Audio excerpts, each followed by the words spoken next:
नमस्कार दोस्तों, मैं रामू कुमार यादव एजुकेशन क्लासेस रामू में आपका स्वागत करता हूं। दोस्तों, आज का हिंदी का प्रैक्टिस सेट छठवां, इससे पहले मैंने 5 प्रैक्टिस सेट आपको करा चुका हूं और हर प्रैक्टिस सेट में मैं 30 क्वेश्चन लाता हूं।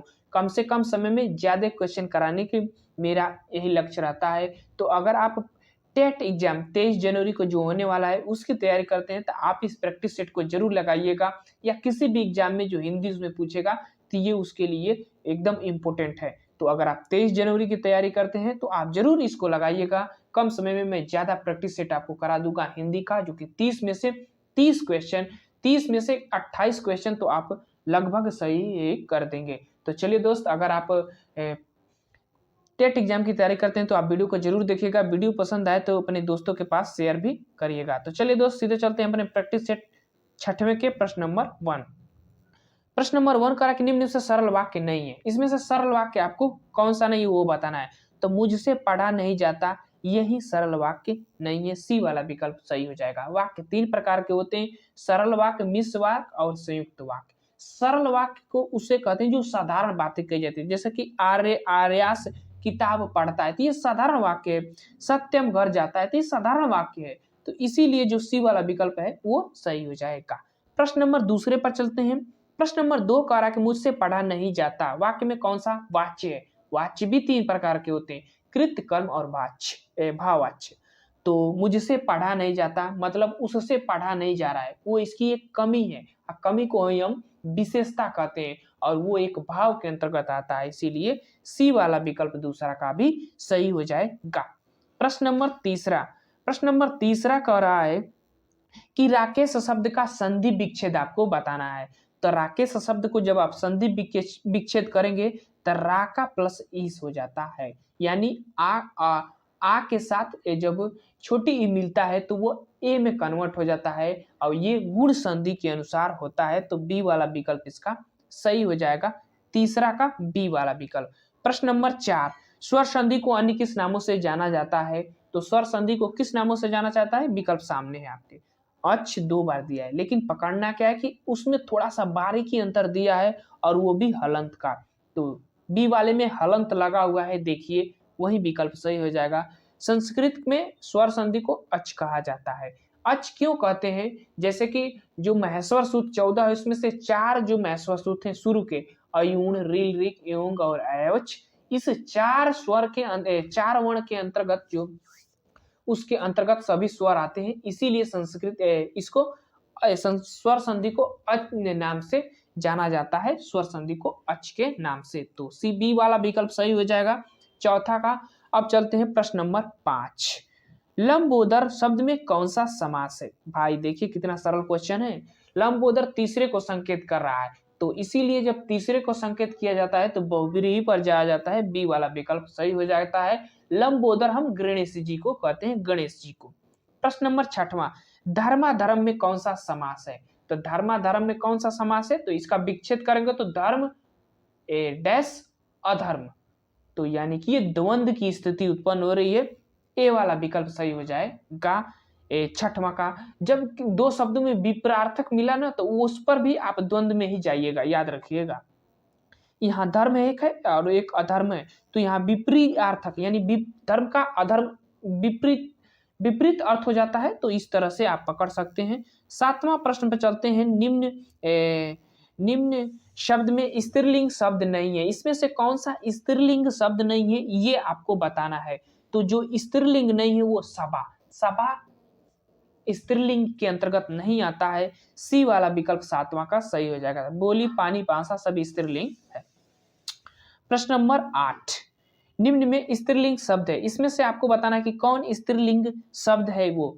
तो स्त्रीलिंग अभी पहले ही विकल्प में आपको मिल गया था। तो देखिए ये विकल्प शराब नहीं, पानी हो जाएगा। बी वाला विकल्प इसका सही हो जाएगा स्त्रीलिंग के अंतर्गत। 8वां का बी वाला विकल्प। और शराब भी हो जाएगा। तो देखिए ये इस प्रश्न को छोड़िए, इसमें 2 स्त्रीलिंग शब्द हैं तो आप इन सबको छोड़ना है, 8वां को छोड़ दीजिएगा। प्रश्न नंबर 9 कह रहा है कि निम्न शब्द में उपसर्ग नहीं लगा है। तो इसमें से उपसर्ग नहीं लगा है ये आपको बताना है। तो जो उपसर्ग नहीं लगा है वो सी वाले विकल्प रमणी में उपसर्ग नहीं लगा है। तो सी वाला विकल्प सही हो जाएगा। इसमें उप है, इसमें प्रति है और इसमें अभी है। तो सी वाला विकल्प 9 का सही हो जाएगा। प्रश्न नंबर 10, निम्न में आंख का परिभाषी शब्द है। निम्न में से आंख का परिभाषी शब्द आपको बताना है कि परिभाषी शब्द, तो 10वां का बी वाला 10वां का कौन सा विकल्प सही हो जाएगा? तो 10वां का ए, अच्छी होता है आंख का परिभाषी शब्द अथी, द्विज ब्राह्मण को कहा जाता है। तो ध्यान में रखिएगा ए वाला विकल्प 10वां का सही हो जाएगा। प्रश्न नंबर चलते हैं अब प्रश्न नंबर 11 पर, और प्रश्न नंबर 11 कह रहा है कि वह कवि जो तत्क्षण कविता कर सके कहलाता है। वह कवि जो तत्क्षण कविता कर सके वो उसको क्या कहते हैं? तो उसको कहते हैं आंसू कवि कहा जाता है। तो बी वाला विकल्प 11 का सही हो जाएगा। अब चलते हैं प्रश्न नंबर 12, और प्रश्न नंबर 12 कह रहा कि मसृण शब्द का विलोम शब्द क्या होगा? इंपोर्टेंट है, मसृण शब्द का विलोम शब्द क्या होगा? तो मसृण शब्द का जो विलोम होगा वो होगा रुक्ष होता है। तो बी वाला विकल्प 12 का सही हो जाएगा। अब चलते हैं प्रश्न नंबर 13, और प्रश्न नंबर 13 कह रहा कि अंधे की लकड़ी का अर्थ होगा, अंधे की लकड़ी का अर्थ होगा क्या? अंधे की लकड़ी का अर्थ होगा एकमात्र सहारा। तो ऑप्शन नंबर ए वाला विकल्प, मुहावरा बहुत अच्छा है, ध्यान में रखिएगा, इंपोर्टेंट है। 13 का ए वाला विकल्प सही हो जाएगा। प्रश्न नंबर 14 पर चलते हैं, निम्न में से शुद्ध वर्तनी वाला शब्द नहीं है। इसमें से कौन सा शुद्ध वर्तनी वाला शब्द नहीं है वो आपको छांटना है। तो शुद्ध वर्तनी वाला शब्द कौन सा नहीं है? तो कुमुदनी जो है शुद्ध वर्तनी के अंतर्गत नहीं आएगा। ऑप्शन नंबर डी वाला विकल्प सही हो जाएगा। 14 का डी। आनुषांगिक का ये वर्ड जो, इसको ध्यान में रखिएगा, ऐसे ही आनुषांगिक लिखा जाता है, इंपोर्टेंट है, ये ज्यादा पूछता है। तो 14 का डी। 15 पर चलते हैं। 15 प्रश्न कह रहा है कि सर्वाधिक प्रयोग किया जाने वाला विराम चिन्ह है। तो सर्वाधिक किस विराम चिन्ह का प्रयोग किया जाता है? तो वह किया जाता है अल्प विराम का। तो ऑप्शन नंबर ए वाला विकल्प सही हो जाएगा ऑप्शन के अकॉर्डिंग। अब चलते हैं प्रश्न नंबर 16। प्रश्न नंबर 16 कह रहा है कि किसी की कही गई बात को ज्यों का त्यों लिखते हैं तो वह वहाँ विराम लगता है। तो वहाँ कौन सा विराम आप लगाते हैं? जब किसी को कही गई बात को ज्यों का त्यों लिखते हैं तो वहाँ पर कौन सा आप विराम चिन्ह को लगाते हैं? तो वहाँ पर हम उद्धरण चिन्ह को लगाते हैं। तो ऑप्शन नंबर सी, जैसे ये उद्धरण चिन्ह है ना, तो ऐसे लगाया जाता है। उद्धरण चिन्ह दो प्रकार का, एक कामा वाला, दो कामा वाला, ऐसे होता है। तो ध्यान में रखिएगा सी वाला विकल्प 16 का सही हो जाएगा। प्रश्न नंबर चलते हैं 17 पर। प्रश्न नंबर 17 कह रहा है कि कुंडलियां छंद किन दो छंदों के योग से बना है? कुंडलियां जो छंद है वह किन दो छंदों के योग से बना है, ये आपको बताना है। तो कुंडलियां छंद किन दो छंदों के योग से बना है? तो ऑप्शन आपके सामने है, और 17 का जो विकल्प सही हो जाएगा वो होगा ए वाला, दोहा और रोला। इसको ध्यान में रख लीजिएगा, एक कुंडलिया होता है, एक छप्पे होता है। तो कुंडलिया छप्पे को कैसे याद कर सकते हैं? तो कुंडलिया को हम कहेंगे डी और आर, डॉक्टर, इसे ट्रिक, इसमें का डी और इसमें का आर। तो डॉक्टर यानी कुंडलिया, दोहा और रोला के मिलने से बनता है, ऐसे ध्यान में रखिएगा। अब चलते हैं आगे प्रश्न नंबर 18, और प्रश्न नंबर 18 कह रहा है एक और अजगर लखै, एक और मृगराज, विकल बटोही बीच में परहु मूर्छा खाए। यानी एक और अजगर है और एक और मृग है, और दूसरी बात कर रहा है कि विकट विदोही बीच में परयुह मूर्छा खाए। पंक्ति में रस आपको बताना है। विकल्प आपके सामने है, कौन सा रस आपके ये इसमें कौन सा रस होगा? तो देखिए विकल्प ये आपके सामने है 18 का, और इसमें होगा भयानक रस। यानी एक तरफ तो अजगर है, एक तरफ शेर है, आपको उसी बीच में पड़ा है और मूर्छित खाकर वो गिर गया, तो वो भयानक भय की एक बात आ जाती है। ऑप्शन नंबर ए वाला विकल्प 18 का सही हो जाएगा। प्रश्न नंबर 19, अलंकरोति इति अलंकारा पंक्ति है, इस पंक्ति को किसने कहा है? अलंकरोति इति अलंकारा। तो इस पंक्ति को कहने वाले कौन है? तो वह है कौन? वामः। वामः काफी फेमस इनकी बात है, ये है कि अलंकरोति इति अलंकार, जो अलंकृत करता है वही अलंकार होता है। तो बी वाला विकल्प 19 का। प्रश्न नंबर 20 पर चलते हैं। प्रश्न नंबर 20 कह रहा है कि पानी बीच मीन, मीन पियासी मोहि सुनी सुनी आवै हासी। यानी पानी बीच मीन, मीन पियासी मोहे सुनी सुनी आवै हंसी। पंक्ति, ये पंक्ति आपको बताना है इसमें कौन सा अलंकार है, ये आपको बताना है। तो इसमें जो अलंकार है विशेषोक्ति अलंकार आता है। बी वाला विकल्प जो है 20 का सही हो जाएगा। अब चलते हैं प्रश्न नंबर 21। हिंदी में कुल कितने काल होते हैं? तो हिंदी में कुल कितने काल होते हैं? तो काफी सरल प्रश्न है, 3 काल होते हैं, वर्तमान, भूत, भविष्य। प्रश्न नंबर 22, वर्षा हो रही होगी वाक्य में कौन सा वाक्य है, इसमें ये आपको बताना है। तो वर्षा हो रही होगी, ये क्या है? एक जो है संदेह का भाव उत्पन्न कर रहा है, तो 22 का बी वाला विकल्प। प्रश्न नंबर 23, रिक्शा, काफी इंपोर्टेंट प्रश्न है। किस भाषा का शब्द है? ये पूछा जाता है ज्यादा। रिक्शा किस भाषा का शब्द है? तो रिक्शा जो है जापानी भाषा का शब्द है। सी वाला विकल्प सही हो जाएगा। ये किस से जोड़ लीजिएगा कि रिक्शा जो है जापान में सबसे ज्यादा चलता है, तो ऐसे जोड़ लेंगे तो सही हो जाएगा।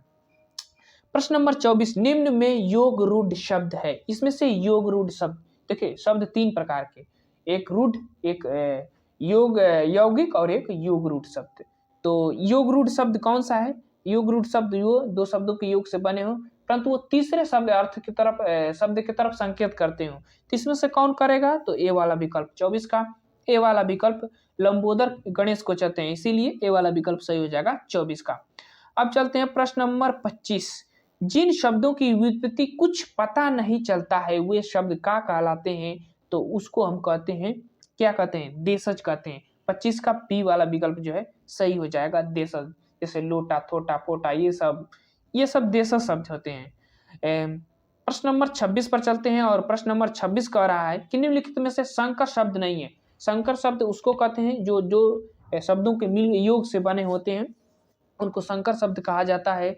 तो कौन इसमें से संकर शब्द नहीं है? तो चक्रपाणी, चक्रपाणी सरस्वती जी को कहा जाता है। चक्रपाणी जो है सरस्वती जी, चक्रपाणी जो है ये संकर शब्द नहीं है, इस चीज को ध्यान में रखिएगा। ये तीसरे तरफ संकेत कर रहा है। मालगाड़ी, किताब घर, रसोई घर, ये संकर के अंतर्गत आते हैं, संकर शब्द। ठीक। प्रश्न नंबर 27, निम्नलिखित में से अव्यय का भेद है, इसमें से आपको बताना है कि अव्यय का भेद कौन है। तो अव्यय का भेद कौन सा है? क्रिया विशेषण। तो ऑप्शन नंबर सी वाला विकल्प जो है सही हो जाएगा 27 का। प्रश्न नंबर 28, कोई व्यक्ति रो रहा है, कोई व्यक्ति रो रहा है, इस वाक्य में कोई शब्द क्या है? तो ये जो है ना, जो कोई शब्द जो है वह है सर्वनामिक या संकेतवाचक विशेषण के अंतर्गत आ जाता है। विशेषण के प्रकार होते हैं, तो सी वाला विकल्प सही हो जाएगा।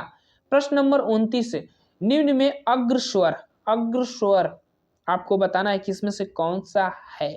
29 का ए वाला विकल्प, ई जो है अग्रस्वर के अंतर्गत आता है, ए वाला विकल्प सही हो जाएगा। जीभा की स्थिति के अनुसार स्वर को 3 भागों में बांटा जाता है, अग्र, मध्य और पक्ष। तो अग्र के अंतर्गत ई आता है, ये चीज ना बस ध्यान रखिएगा। तो ए वाला विकल्प सही हो जाएगा। प्रश्न नंबर 29, ये टाइपिंग गलत हो गया है क्या यार? अच्छा, 29 का ई वाला विकल्प अग्र। प्रश्न नंबर 27, 28, 29, थोड़ा टाइपिंग प्रश्न देख लेते हैं। वही प्रश्न फिर से हो गया है, दोबारा डुप्लीकेट, यही बात, वही प्रश्न है। 29 का ए वाला विकल्प सही हो जाएगा, ध्यान रखिएगा। प्रश्न नंबर 30 पर चलते हैं। प्रश्न नंबर 30 कह रहा है कि तुलसीदास द्वारा रचित विनय पत्रिका की भाषा। तो तुलसीदास द्वारा रचित विनय पत्रिका की भाषा की अगर हम बात करें तो वह किस भाषा में? ब्रज भाषा में है। ये गीत काव्य है, एक चीज ध्यान रखिए। कभी कभी पूछता है कि विनय पत्रिका कैसा काव्य है, तो गीत काव्य है, गीत में इसको लिखा गया है। तो बी वाला विकल्प 30 का सही हो जाएगा। तो ये थे हमारा 6वां प्रैक्टिस सेट, इसमें भी मैंने 30 प्रश्न कवर कर दिया। अब अगली प्रैक्टिस सेट आएगी तो उसमें भी 30 प्रश्न कवर किया जाएगा। तो चलिए दोस्त, वीडियो को समाप्त करते हैं। वीडियो पसंद आए तो चैनल को लाइक, शेयर, सब्सक्राइब आप जरूर करें। Thank you for watching this video.